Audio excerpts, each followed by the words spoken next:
എല്ലാ കൂട്ടുകാർക്കും നല്ലൊരു ദിവസം ആശംസിച്ചുകൊണ്ട് മാമ്പഴത്തിന്റെ പുതിയ വീഡിയോയിലേക്ക് സ്വാഗതം. നമുക്ക് നേരെ ഉണ്ണിമോടെ അയ്യപ്പസ്വാമിയുടെ ഇന്നത്തെ നല്ലൊരു വിശേഷം കണ്ടാലോ. ഇന്നത്തെ വിശേഷത്തില് ഹനുമാൻ സ്വാമി വല്യത്താന്റെ മുന്നിൽ പ്രത്യക്ഷപ്പെടുകയാണ്. അപ്പൊ വല്യത്താന്റെ മുന്നിൽ ഹനുമാൻ സ്വാമി പ്രത്യക്ഷപ്പെട്ട് കഴിഞ്ഞപ്പം ഹനുമാൻ സ്വാമിയുടെ കാലക്കീഴ് സാഷ്ടാംഗം പ്രണമിക്കുവാണ് വല്യത്താന്. അപ്പൊ ഈ സമയം ഉണ്ണിമോള് പെട്ടെന്ന് ചോദിച്ചു, എന്നിട്ട് എന്താ ഗിരിദേവ സംഭവിച്ചതെന്ന് ചോദിക്കുക, അനുഗ്രഹം കൊടുത്തോന്ന് ചോദിക്കുക. ഇത് കേട്ടപ്പോ ഗിരിദേവൻ പറഞ്ഞു, ഹനുമാൻ സ്വാമി പ്രത്യക്ഷപ്പെട്ടിട്ടുണ്ടെങ്കിൽ തന്നെ ഭക്തന് വരം കൊടുക്കണമെന്ന് പറയാം. അയ്യോ, എന്നിട്ട് വല്യത്താന് വരം കൊടുത്തോന്ന് ചോദിക്കാം. വല്യത്താന് വരം കൊടുക്കാനായിട്ട് വല്യത്താന് ആഗ്രഹങ്ങളൊന്നും ഇല്ലായിരുന്നു. ഒരാഗ്രഹങ്ങളും അദ്ദേഹം ഹനുമാൻ സ്വാമിയോട് പറഞ്ഞില്ല. കാരണം സുഖഭോഗങ്ങളൊക്കെ വെടിഞ്ഞ് അദ്ദേഹം ഹനുമാൻ സ്വാമിയെ മാത്രം ധ്യാനിച്ചിരിക്കുന്ന ഒരാളായിരുന്നു. അതുകൊണ്ട് അദ്ദേഹത്തിന് അതിന്റെ ഒന്നും ആവശ്യമില്ലായിരുന്നു. പക്ഷെ ഒരാഗ്രഹം ഉണ്ടായിരുന്നു മനസ്സിൽ, ഹനുമാൻ സ്വാമി എപ്പോഴും കൂടെ ഉണ്ടായിരിക്കണമെന്ന്. ഇത് കേട്ടപ്പം ഉണ്ണിമോള് ചോദിച്ചു, അന്നിട്ടോ? പിന്നീട് ഗിരിദേവൻ പറഞ്ഞു, അദ്ദേഹത്തിന്റെ ആഗ്രഹം പോലെ അത് സാധിച്ചു. അതുകൊണ്ടാണ് ഇപ്പോഴും ഈ മണിമാളയിൽ ഹനുമാൻ സ്വാമിയുടെ അനുഗ്രഹം ഉണ്ടെന്ന് പറയാം. ഹനുമാൻ സ്വാമിയുടെ അനുഗ്രഹം ഉള്ളതുകൊണ്ട് മാത്രമാണ് സുര അന്ന് രക്ഷപ്പെട്ടെന്ന് പറയാം.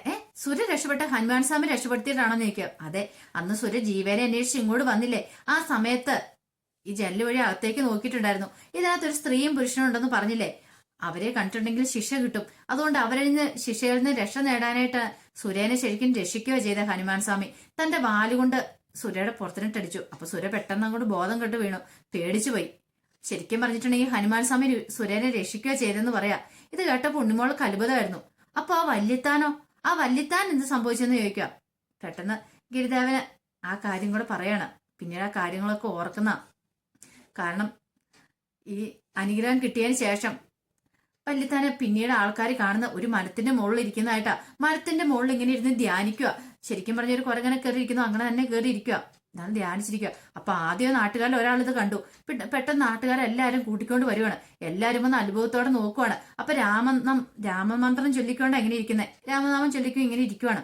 ഇതെല്ലാം കണ്ടപ്പോ ആൾക്കാർക്ക് അത്ഭുതമായിരുന്നു. ഈ സമയത്ത് വല്യത്താന്റെ കൂടെ ഉണ്ടായിരുന്ന, അതായത് വല്യത്താന് ഭക്ഷണമൊക്കെ ഉണ്ടാക്കി കൊടുക്കുന്ന ആ ഒരു പുള്ളിക്കാരസ്ഥൻ പറഞ്ഞു, അതേ എല്ലാ ദിവസവും വൈകുന്നേരം 2 പഴം ഇച്ചിരി കാച്ചി പാല് മാത്രം വല്യത്താൻ കുടിക്കുന്നത്. ആഹാരം അത് മാത്രമായിരിക്കും. ബാക്കി സമയങ്ങളെല്ലാം പൂജയും മന്ത്രവുമായിട്ട് അല്ലെങ്കിൽ ഹനുമാൻ സ്വാമിയെ ധ്യാനിച്ചുകൊണ്ടിരിക്കുക പതിവ്. പക്ഷെ അങ്ങനെയുള്ള ഒരു പക്ഷേങ്കില് വല്യത്താന് ഹനുമാൻ സ്വാമിയുടെ അനുഗ്രഹം കിട്ടിക്കാണും. അതുകൊണ്ടായിരിക്കും ഹനുമാൻ സ്വാമിയുടെ ഇതിൽ ഇങ്ങനെ ഇരിക്കണേ. അല്ലെങ്കിൽ ആർക്ക് സാധാരണഗതിയിൽ ഇങ്ങനെ ഇരിക്കാൻ പറ്റില്ല. ഇങ്ങനെ ഇരുന്ന് രാമനാമം ചൊല്ലാനും സാധിക്കില്ല. ഹനുമാൻ സ്വാമിയുടെ അനുഗ്രഹം ഉറപ്പായിട്ടും ഉണ്ടായിരിക്കും എന്ന് പറയാം. ഇങ്ങനെ പറഞ്ഞുകൊണ്ടിരിക്കുന്ന സമയത്ത് എല്ലാവരും ഇങ്ങനെ ഹനുമാൻ സ്വാമിനെ ജപിക്കണം. അവിടെ നിന്ന് പെട്ടെന്ന് എല്ലാവരുടെ മുന്നിലേക്ക് ഒരു പ്രകാശം ഇങ്ങോട്ട് വന്നു. ഒരു പ്രകാശബലം അടിച്ചു കഴിയുമ്പോഴത്തേനും എല്ലാവരുടെയും കണ്ണ് പെട്ടെന്ന് എല്ലാവർക്കും കണ്ണ് കാണാൻ പറ്റാതായി. പിന്നീട് അവർ കണ്ണ് തുറന്ന് നോക്കി കഴിയുമ്പോഴത്തേനും ആ മരത്തില് അദ്ദേഹം ഇല്ല, വല്യത്താനില്ല. പിന്നെ ആരും അദ്ദേഹത്തിനെ കണ്ടിട്ടില്ല. ഒരുപക്ഷെ ഈ സമയം കൂടെയുള്ള അയാൾ പറഞ്ഞു, ചിലപ്പം ഹനുമാൻ സ്വാമിയുടെ അനുഗ്രഹമല്ലേ ഉള്ളല്ലേ, ഒരു മാരും ചാടി വല്യത്താൻ പോയി കാണുമെന്ന് പറയാം. പിന്നീട് ആരും കണ്ടിട്ടില്ല, ആർക്കും അതിനെക്കുറിച്ച് കൂടുതലൊന്നും അറിയില്ല എന്ന് പറയാം. ഇത് കേട്ട് ഉണ്ണിമോള് പറഞ്ഞു, അത്ഭുതമായിരിക്കുന്നല്ലോ എന്ന് പറയാ. പിന്നീട് ഉണ്ണിമോള് പറഞ്ഞു, എന്നാലും എനിക്കൊരു സംശയം, ഞാനിവിടെ വന്നപ്പോ കണ്ടതേ ഇവരാരെയല്ല, ഒരു സ്ത്രീയെയും പുരുഷനെയല്ലേ കണ്ടത് എന്ന് ചോദിക്കുക. അവരാരായിരുന്നു ഗിരിദേവാന്ന് ചോദിക്കുക. പെട്ടെന്ന് ഗിരിദേവൻ ഭിത്തിയിൽ ഒരു വലിയ ഫോട്ടോ ഇരിക്കുന്നുണ്ട്. ഉണ്ണിമോക്ക് ഇവരാരാന്നറിയാവോ? പെട്ടെന്ന് ഉണ്ണിമോള് നോക്കി. ഉണ്ണിമോളുടെ മുഖത്തൊരു ഭാവമാറ്റം കണ്ടു. എനിക്കറിയാം, എന്നെ ഇങ്ങോട്ട് കൂട്ടിക്കൊണ്ടു വന്ന സ്ത്രീ അവരെന്ന് പറയാണ്. ഉണ്ണിമോളെ കൂട്ടിക്കൊണ്ട സ്ത്രീയാ? ശരിക്കും ഉണ്ണിമോൾ ഒന്നുകൂടെ നോക്കിയേ, അതെ ഗിരിദേവ, ഒരു മാറ്റമല്ല, അവര് തന്നെയാന്ന് പറയണ. ഗിരിദേവൻ പറഞ്ഞു, അതല്ലല്ലോ, ഉണ്ണിമോൾക്ക് തെറ്റിയെന്ന് പറയണം. ഉണ്ണിമോള് വട്ടം നിന്ന് തർക്കിക്കുവാണ്. അവര് പറഞ്ഞു, ഉണ്ണിമോള് വിട്ടു തരുന്നില്ലല്ലോ ഗിരിദേവ, ഉണ്ണിമോൾ അത് തന്നെ പിടിച്ചു വെച്ചിരിക്കുകയാണല്ലോ എന്ന് പറയാം. ഈസൻ പറഞ്ഞു, അതെ എനിക്ക് നല്ല ഓർമ്മശക്തിയുണ്ട്, ഞാൻ നന്നായിട്ട് ഓർക്കുന്നുണ്ട്. ഇതെന്നെ ഇങ്ങോട്ട് കൂട്ടിക്കൊണ്ടുവന്ന സ്ത്രീയാ. ഇവരോടൊപ്പം ഒരു പുരുഷനും കൂടി ഉണ്ടായിരുന്നു. അല്ല ജീവയോട് ചോദിച്ചു നോക്കുന്ന പറയാണ്. അല്ല എന്തിനാ ഗിരിദേവൻ ഇങ്ങനെ പറയണേന്ന് ചോദിക്കാം. അവര് പറഞ്ഞു, ഗിരിദേവൻ കള്ളം പറയാലെന്ന് ഉണ്ണിമാക്ക് അറിയാൻ മേലെന്ന് ചോദിക്കും. അതെനിക്കറിയാം, പക്ഷെ എനിക്ക് അങ്ങോട്ട് വിശ്വസിക്കാൻ പറ്റുന്നില്ല. ഇതാ ചേച്ചി അല്ലെന്ന്, ഇതാ ചേച്ചിനെപ്പോൾ തന്നെ ഉണ്ടെന്ന് പറയാ. പിന്നീട് ഗിരിദേവൻ പറഞ്ഞു, അന്നെങ്കിൽ ഞാൻ അതിന്റെ കഥകൾ പറയാന്ന് പറയാണ്. ഉണ്ണിമോള് ചോദിച്ചു, അല്ല ഗിരിദേവൻ പറഞ്ഞല്ലോ ഇതിപ്പോ ആ ചേച്ചി അല്ലെങ്കിൽ പിന്നെ ആരാന്ന് ചോദിക്കുവാണ്. അപ്പോഴാണ് ഗിരിദേവൻ പറഞ്ഞേ, ഞാൻ മുമ്പ് പറഞ്ഞിട്ടില്ലേ, ഈ ഭൂമിയിലേക്ക് ദേവന്മാരും വിദ്യാധരന്മാരും അർത്ഥദൈവങ്ങളും എല്ലാരും വരുമെന്ന്. ഉണ്ണിമോളുടെ കഥകളൊക്കെ പറഞ്ഞു തന്നിട്ടില്ലേ നിൽക്കും.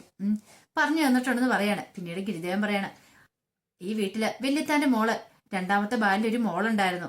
പക്ഷേങ്കില് ആ മോളെ കുറിച്ച് ചിന്തകളൊന്നും ഇല്ലായിരുന്നു വല്യത്താൻ. ഭാര്യ മരിച്ചതോട് കൂടിയിട്ട് ആ മോളെ കുറിച്ചുള്ള ചിന്തകളെല്ലാം കൈവെടിഞ്ഞു. കാരണം ഹനുമാൻ സ്വാമിനെ മാത്രം ധ്യാനിച്ചിരിക്കുമല്ലേ എപ്പോഴും. അതുകൊണ്ട് ആ മോളെക്കുറിച്ചൊരു ചിന്തകളൊന്നും ഇല്ലായിരുന്നു. പക്ഷെ ആ മോൾക്ക് പുറത്തുള്ള ഒരാളുമായിട്ട് പ്രണയം ഉണ്ടായിരുന്നു എന്ന് പറയണം. അങ്ങനെ അയാളെ സ്വന്തമാക്കാണ്ട് തീരുമാനിച്ചെന്ന് പറയാ. ഇത് കേട്ടത് ഉണ്ണിമോള് വെച്ചു. എന്നിട്ടോ പിന്നീട് ആ കഥകളാണ് പറയണേ. അങ്ങനെ അവർ രണ്ടുപേരും കൂടി വിവാഹം കഴിക്കാൻ തീരുമാനിച്ചു.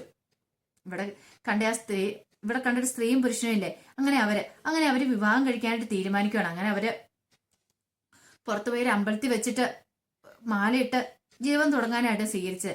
അങ്ങനെ അവര് പോവുകയാണ്. അങ്ങനെ പോകുന്ന വഴിയിലേക്ക് ആ പുരുഷനോട് അപ്പം വല്യത്താന്റെ മോള് പറഞ്ഞു, അല്ല എന്റെ കൈ പിടിച്ചു തരാനായിട്ട് ആരുമില്ല, നിനക്ക് വിഷമമുണ്ടോന്ന് ചോദിക്കുകയാണ്. എനിക്കെന്ത് വിഷമം, എനിക്ക് വിഷമമൊന്നും ഇല്ലാന്ന് പറയണേ. എനിക്കറിയാലോ നിന്റെ അവസ്ഥ. അതെ, എന്റെ അച്ഛന്റെ സ്വഭാവം അറിയാലോ. അച്ഛൻ എപ്പോഴും ഹനുമാൻ സ്വാമിനെ മാത്രം ധ്യാനിച്ചിരിക്കുക. രാവിലെ 4 മണിക്കേറ്റ് പൂജാമുറി കയറും. അവിടെ കയറി ധ്യാനവും കാര്യങ്ങളും മന്ത്രങ്ങളും എല്ലാം ജപിച്ചതിന് ശേഷം വീണ്ടും അവിടെ പുസ്തകം വായിച്ചുകൊണ്ടിരിക്കും. എപ്പോഴാണ് ഇറങ്ങണേന്ന് പോലും എനിക്കറിയില്ല. എന്റെ അച്ഛനോട് ഞാൻ സംസാരിച്ചിട്ട് പോലും ഇല്ല. അതുകൊണ്ട് എനിക്ക് ഈ കാര്യങ്ങളൊന്നും പറയാനും പറ്റിയില്ല. എനിക്ക് ആഗ്രഹം ഉണ്ടായിരുന്നു നമ്മുടെ സ്നേഹബന്ധത്തെക്കുറിച്ചൊക്കെ അച്ഛനോട് പറയണമെന്ന്. പക്ഷെ എനിക്കത് പറയാൻ സാധിച്ചില്ല. അതുകൊണ്ട് അച്ഛന്റെ അനുഗ്രഹവും നമ്മുടെ മേലിൽ ഇല്ലാന്ന് പറയാം. അതൊന്നും ഓർത്ത് വിഷമിക്കണ്ട. അച്ഛന്റെ അനുഗ്രഹം എപ്പോഴും നമ്മളുടെ കൂടെ ഉണ്ടാവും. ദൈവങ്ങളും നമ്മളോടൊപ്പം ഉണ്ടായിരിക്കും എന്ന് പറയാം. അങ്ങനെ അവർ ക്ഷേത്രത്തിലേക്ക് പോവാണ്. അങ്ങനെ ക്ഷേത്രത്തിലേക്ക് പോയിട്ട് വണ്ടിയിലിരിക്കുന്ന സമയത്താണ് അവരുടെ കഴുത്തിൽ അണിയിക്കാനുള്ള പൂമാല വണ്ടിക്കകത്ത് ഇരിപ്പുണ്ടായിരുന്നു. ആ പൂമാല 2 ചിത്രശലഭങ്ങൾ വന്നിരിക്കുക. ഇത് കണ്ടതും വല്യത്താന്റെ മോളൂർ നല്ല ഭംഗിയുണ്ടല്ലേ കാണാനെന്ന് അയാളോട് പറയാം. ശരിയാ, നല്ല ഭംഗിയുണ്ട് കാണാനായിട്ട്. ഒരു പക്ഷേങ്കിൽ നമ്മളെ അനുഗ്രഹിക്കാൻ വന്നായിരിക്കും. അച്ഛനും അമ്മയും നമ്മളെ അനുഗ്രഹിക്കാനില്ലല്ലോ, നമ്മൾ തന്നെ ഇല്ലുള്ളൂ. അതുകൊണ്ട് അവരുടെ രൂപത്തില് ചിലപ്പം നമ്മളെ അനുഗ്രഹിക്കാനായിട്ട് ദൈവങ്ങൾ ചിലപ്പോൾ നേരിട്ട് ഇറങ്ങി വന്നോണെന്ന് പറയാൻ പറ്റില്ലെന്ന് പറയാണ്. ഈ സമയത്ത് ആ പൂമ്പാറ്റകൾ രണ്ടുപേരും എന്ത് ചെയ്യാണ്, അവർ രണ്ടുപേരുടെ ശരീരത്തിലേക്ക് അങ്ങോട്ട് പ്രവേശിക്കുവാണ്. അപ്പൊ അവർ പെട്ടെന്ന് വേറൊരാളായിട്ട് മാറുക. ഇത് കേട്ടപ്പോ ഉണ്ണിമോള് ചോദിച്ചു, അല്ലേ ഗിരിദേവ, അതാരായിരുന്നു ആ പൂമ്പാറ്റകള്? ഉണ്ണിമോളുടെ ഗിരിദേവൻ പറഞ്ഞു, ഞാൻ പറഞ്ഞിട്ടില്ലേ ഭൂമിയിലേക്ക് ആഘോഷിക്കാണ്ട് വരുന്ന ദേവന്മാരെയും അവരെ കുറിച്ചൊക്കെ, ഗന്ധർവന്മാരെ കുറിച്ചൊക്കെ ഈ വന്നത് വിദ്യാധരന്മാരായിരുന്നു പറയാൻ. വിദ്യാധരന്മാരോ? അതെ, സ്ത്രീയും പുരുഷനുമായിരുന്നു. അവരുടെ പ്രണയം ആസ്വദിക്കാനായിട്ട് ഭൂമിയിലേക്ക് വന്നായിരുന്നു. അപ്പൊ അവർക്ക് പ്രണയം ആസ്വദിക്കണമെങ്കിൽ 2 ശരീരങ്ങൾ വേണമായിരുന്നു. അങ്ങനെയാണ് വല്യത്താന്റെ മോളുടെ അവളുടെ ഭർത്താവാൻ പോകുന്ന ആളുടെ ശരീരത്തിൽ പ്രവേശിച്ചെന്ന് പറയുക. ഇതായിട്ട് പുണ്യത്താൻ ഇത് കേട്ടപ്പോ ഉണ്ണിമോള് ചോദിച്ചു, പിന്നീട് എന്താ ഗിരിദേവ സംഭവിച്ചെന്ന് ചോദിക്കുക. പിന്നീട് അവർക്ക് ജീവിക്കണമെങ്കിൽ ഒരു വീട് ആവശ്യമായിരുന്നു. അപ്പൊ അതിനു വേണ്ടിയിട്ട് ഈ ഒഴിഞ്ഞ വീട് അവർ തിരഞ്ഞെടുത്ത്. അപ്പൊ ഈ മണിമാളികയിലേക്ക് അവർ രണ്ടും ജീവിക്കാനായിട്ട് വന്നു. ഇവിടെ വന്ന് അവർ സ്വയം മറന്ന് അവർ ജീവിച്ചു. അവർക്കറിയായിരുന്നു ഇവിടെ ഹനുമാൻ സ്വാമിയുടെ സാന്നിധ്യം ഉണ്ടെന്ന്. പക്ഷെ അതൊക്കെ അറിഞ്ഞുകൊണ്ട് തന്നെയാണ് അവർ ജീവിച്ചതെന്ന് പറയാം. ഇതൊക്കെ കേട്ട് കഴിഞ്ഞപ്പോ ഉണ്ണിമോൾക്ക് അത്ഭുതമായിരുന്നു. പിന്നീട് ഗിരിദേവൻ പറഞ്ഞു, അവര് മധുപാനം ചെയ്തും സ്വയം ലീലകളിൽ മുഴുകിയും അവരിങ്ങനെ ജീവിച്ചു വന്നത്. ഈ സമയം ബാബര് പറഞ്ഞു, ഹനുമാൻ സ്വാമിയെ കുറിച്ച് ഉണ്ണിമോൾക്കറിയാലോ, നിത്യ ബ്രഹ്മചാരിയാണ്. അതുകൊണ്ട് തന്നെ ഹനുമാൻ സ്വാമിക്ക് ഇതൊന്നും ഇഷ്ടപ്പെടുന്ന കാര്യമല്ല. ഹനുമാൻ സ്വാമി ഒരിക്കലും അശുദ്ധി ആഗ്രഹിച്ചിരുന്നില്ല. കാരണം തന്റെ വിഗ്രഹം ഇവിടെയുണ്ട്. പക്ഷെ അവരതൊന്നും മൈൻഡ് ചെയ്തേ ഉണ്ടായിരുന്നില്ല. അങ്ങനെ ഒരു ദിവസം മധുപാനം ചെയ്യുന്നതിനിടയിൽ ആ വിഗ്രഹത്തിലേക്ക് വീണ് വിഗ്രഹം അശുദ്ധമായി പോയെന്ന് പറയാം. പെട്ടെന്ന് ബാബര് പറഞ്ഞു, അങ്ങനെ അശുദ്ധമായിട്ടുണ്ടെങ്കിൽ ഹനുമാൻ സ്വാമി ഒരിക്കലും പൊറുക്കില്ല, അവർക്ക് നല്ല ശിക്ഷ തന്നെ കൊടുക്കൂന്ന് പറയാ. ഉണ്ണിമോള് ചോദിച്ചു, എന്നിട്ട് അവർക്ക് ശിക്ഷ കൊടുത്തോന്ന് ചോദിക്കുക. പെട്ടെന്ന് ഗിരിദേവൻ പറഞ്ഞു, ഹനുമാൻ സ്വാമി അവരുടെ മുന്നിൽ പ്രത്യക്ഷപ്പെട്ടു. അങ്ങനെ പ്രത്യക്ഷപ്പെട്ട് കഴിഞ്ഞപ്പം ഹനുമാൻ സ്വാമിക്ക് അവർ പ്രണാമം ഒക്കെ പറഞ്ഞു. പിന്നീട് ഹനുമാൻ സ്വാമി പറഞ്ഞു, ചിത്രഗൗതമനും കാമനിക്കും പ്രണാമം. നിങ്ങള് ഇങ്ങോട്ട് വന്നു, നിങ്ങള് ദേവലോകത്ത് നിന്ന് വന്നാന്നറിയാം. പക്ഷേങ്കില് നിങ്ങളിപ്പൊ ചെയ്തിരിക്കുന്ന വലിയൊരു മഹാ അപരാധമാണ് ചെയ്തിരിക്കുന്നത്. എന്നെ നിങ്ങള് മധുപാനം ചെയ്ത് നിങ്ങൾ അശുദ്ധമാക്കിയിരിക്കുന്നു. നിങ്ങൾ മധുകൊണ്ട് എന്നെ അഭിഷേകം ചെയ്തിരിക്കുന്നു. അതെനിക്ക് ഒരിക്കലും പൊറുക്കാൻ പറ്റാത്ത കാര്യമാണ്. പക്ഷെ ഒരു തവണത്തേക്ക് നിങ്ങളോട് ഞാൻ ക്ഷമിച്ചിരിക്കുന്നു പറയാം. ഇത് കേട്ടതും ചിത്രകേതു പറഞ്ഞു, ഞങ്ങൾ എവിടുന്ന് വന്നാന്നറിയോ? ദേവലോകത്തുനിന്ന് വന്നാ. പക്ഷെ നിങ്ങൾ വെറും ഭൂമിയിലുള്ള ഇതാ. പക്ഷെ ഞങ്ങളോട് ഇതൊക്കെ പറയാൻ നിങ്ങൾ ആരാന്ന് ഹനുമാൻ സ്വാമിയോട് ചോദിക്കുകയാണ്. ഇത് കേട്ടത് ഹനുമാൻ സ്വാമി പറഞ്ഞു, അതെ, ചിത്രകേതുവിന്റെ വാക്കുകൾ അതിൽ വിടുന്നെന്ന് പറയാണ്. പക്ഷെ ചിത്രകേതു വിട്ടുകൊടുക്കാൻ തയ്യാറായില്ല. ഈ സമയത്ത് കാമിനി പറഞ്ഞു, അതെ, ഞങ്ങളോട് ക്ഷമിക്കണം ഹനുമാൻ സ്വാമി, ഞങ്ങളറിയാലോ ഞങ്ങൾ പ്രണയിക്കാൻ വേണ്ടി ഇങ്ങോട്ട് വന്നാ. പക്ഷെ പ്രണയത്തെക്കുറിച്ച് അറിയത്തില്ലാത്ത ഹനുമാൻ സ്വാമിയോട് ഇതൊന്നും പറഞ്ഞിട്ട് കാര്യമില്ലോ എന്ന് പറയാണ്. പക്ഷെ ഇത് കേട്ടത് ഹനുമാൻ സ്വാമിക്ക് സഹിച്ചില്ല. ഹനുമാൻ സ്വാമി പറഞ്ഞു, നിങ്ങൾക്ക് ഇത്ര അഹങ്കാരോ? ചിത്രകേതുവിനെ കാമിനിയെ ഞാനിതാ ശപിക്കുന്നെന്ന് പറഞ്ഞുകൊണ്ട് ശപിക്കുവാണ്. ഇത്രയും പറഞ്ഞിട്ട് ഗിരിദേവൻ നിർത്തി. അപ്പൊ ഉണ്ണിമോളി ചോദിച്ചു, ശപിച്ചോ അവരെ രണ്ടുപേരും? പിന്നീട് എന്താ സംഭവിച്ചതെന്ന് ചോദിക്കുക. അപ്പം ശാപം കിട്ടിക്കഴിഞ്ഞപ്പം എന്ത് ചെയ്യണം എന്നറിയത്തില്ലാതെ അവർ ഒരു നിമിഷം നിൽക്കുവാണ് ചിത്രകേതും കാമിനിയും. അപ്പൊ അതിന്റെ വിശേഷങ്ങളൊക്കെ നമ്മളിന്ന് കണ്ടത്. ഇതിന്റെ ബാക്കി വിശേഷങ്ങളുമായിട്ട് വൈകുന്നേരത്തെ പ്രമോയി വരട്ടെ. ഇനിയിപ്പോ എന്തൊക്കെയാ സംഭവിച്ചെന്ന് അറിയണ്ടേ, അവർക്ക് എന്ത് ശാപമോ കൊടുത്തതെന്ന് അറിയണം. അപ്പൊ ആ വിശേഷങ്ങളൊക്കെ നമുക്ക് എല്ലാവർക്കും കാത്തിരിക്കാട്ടോ. ഒരിക്കൽ കൂടി എല്ലാവർക്കും നല്ലൊരു ദിവസം ആശംസിച്ചുകൊണ്ട് നിർത്തുന്നു. നന്ദി.